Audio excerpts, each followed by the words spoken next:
അൻതഅലൽ ഹഖ്, നിങ്ങൾ ഹക്കിന്റെ മേൽ അടിയുറച്ചു നിന്നു. അപ്പം നമ്മളെ ഉസ്താദല്ലേ, ഇജ്ജ് ഉസ്താദല്ലേ, ഞാൻ എന്ത് ചെയ്യണം? അൻതഅലൽ ഹഖ്, നീ ഹക്കിന്റെ മേൽ അടിയുറച്ചു നോക്കണം. വീണ്ടും ഞാൻ പറഞ്ഞപ്പോൾ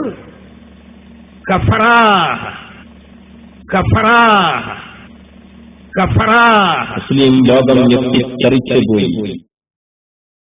ഇതിന്റെ തിക്തഫലം എന്താണെന്ന് നിങ്ങൾ മറന്നുപോയോ തങ്ങളെ? ഞങ്ങളല്ല, നിങ്ങളുടെ തന്നെ പൊന്മളക്കാരൻ അനുയായി നിങ്ങൾക്കത് പഠിപ്പിച്ചു തരുന്നു, കേട്ടോളൂ.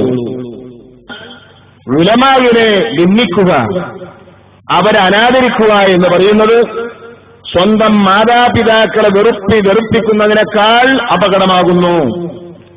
കാരണം എന്താണ് വ്യത്യാസം? ഇവർക്ക് തൗബക്കുള്ള തൗഫീക്ക് വരെ ഇല്ലാതെയായി പോകും. മാതാപിതാക്കളെ വെറുപ്പിക്കുന്നത് വലിയ കുറ്റമാണെങ്കിലും തൗബക്കുള്ള അവസ്ഥയും ചാൻസും പാടെ ഇല്ലാതെയായി പോകുന്നില്ല.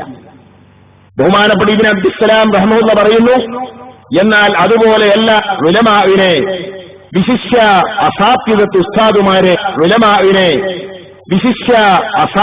ഉസ്താദുമാരെ നിന്ദിക്കലും അനാദരിക്കലും അതിന്റെ തിക്തഫലം സൂഉൽ ഖാത്തിമയല്ലാതെ മറ്റൊന്നുമല്ല.